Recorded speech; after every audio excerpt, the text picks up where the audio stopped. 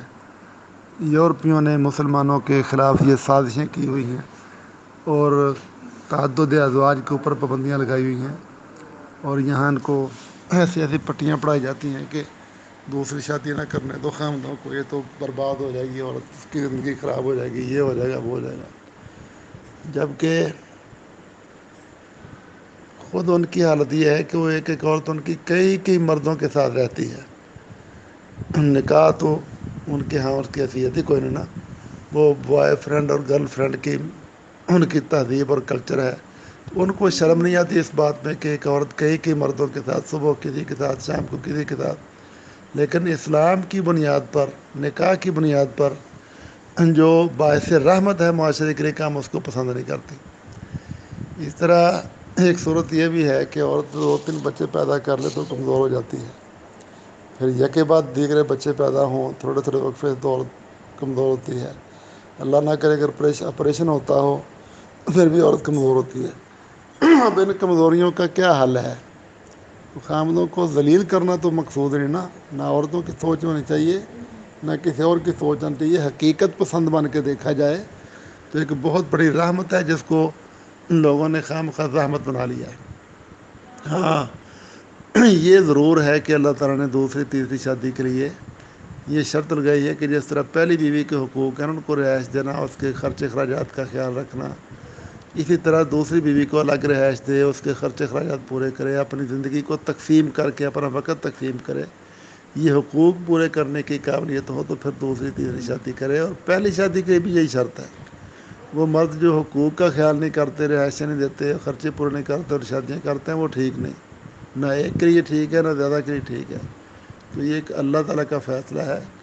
پہلے دنوں میں تو بڑی بڑی شادیاں ہوتی تھیں۔ بنی اسرائیل کے انبیاء حضرت داؤد علیہ السلام ہیں، حضرت سلیمان علیہ السلام ہیں، ان کی 100 شادیاں تھیں۔